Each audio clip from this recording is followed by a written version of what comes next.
Dave, I suppose a distasteful evening here at Solihull.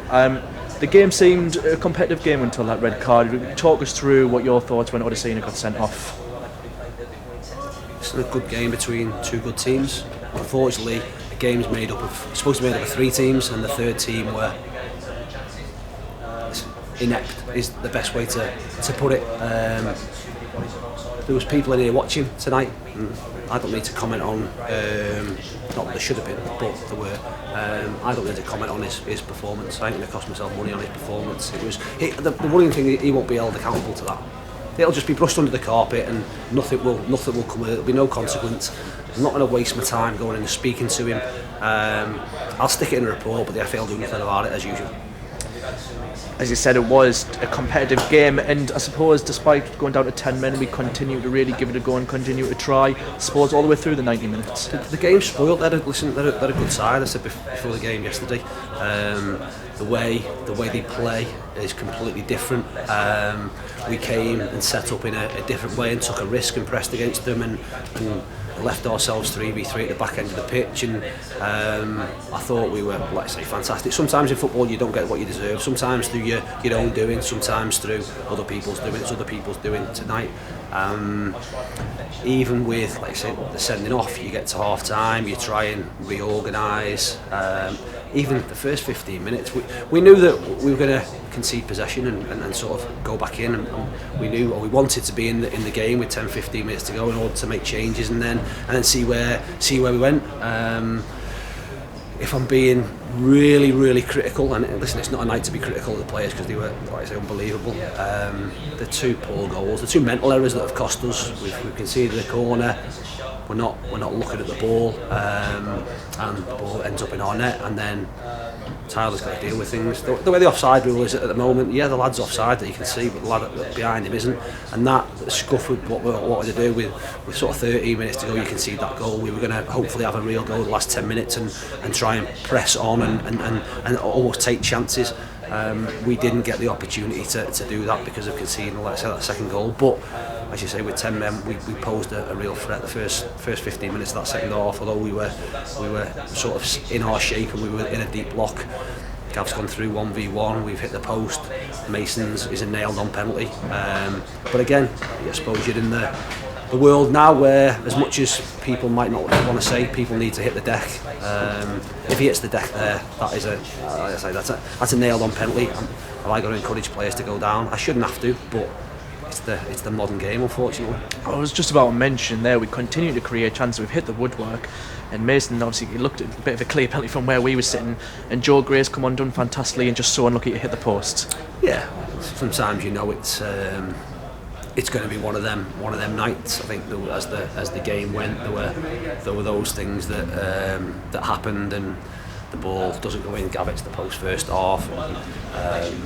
What you want to do, and again, what you need to do, is cause a bit of a stir. Like I say, we really wanted to press against them, and we knew that they'd try and play out, and we frustrated them. We won the ball in really good areas, and we didn't take that chance in order to make them even more frustrated.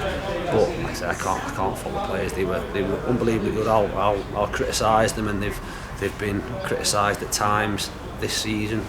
In my opinion, only rightfully maybe in one game. We've lost the games tonight that we didn't deserve to.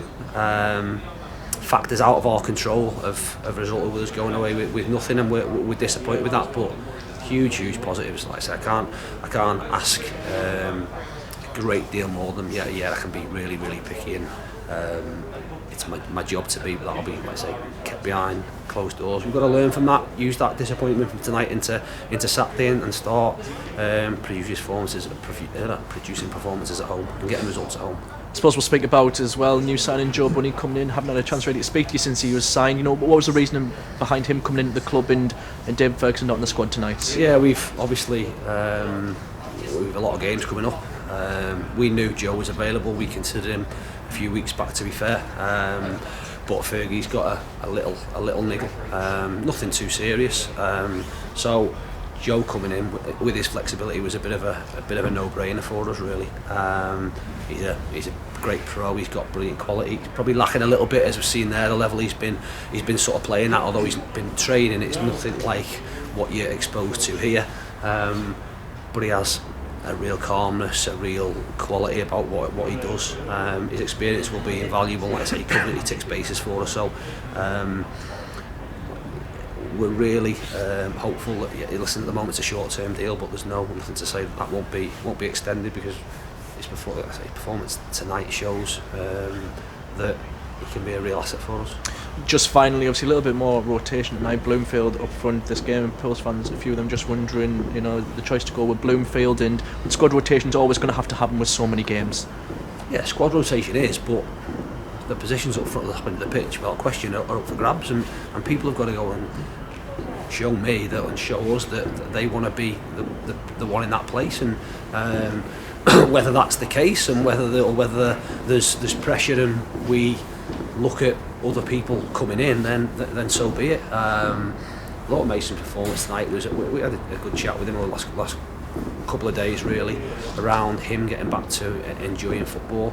I thought he was a real handful tonight, and posed a threat from that single position. And we've said to him, listen, even if he's not getting the opportunities to score, he can be a real big foil for us to get the likes of Gav and Moles and people like that, get them opportunities, and goals have to come from them as well. So listen, he was that tonight, which resulted in Gav getting or having the majority of our real big chances. But what Gav does is he times his runs really well into the box, and he can finish. So his performance, like I say, was massively improved from my perspective, and the challenge to him now is to keep that going.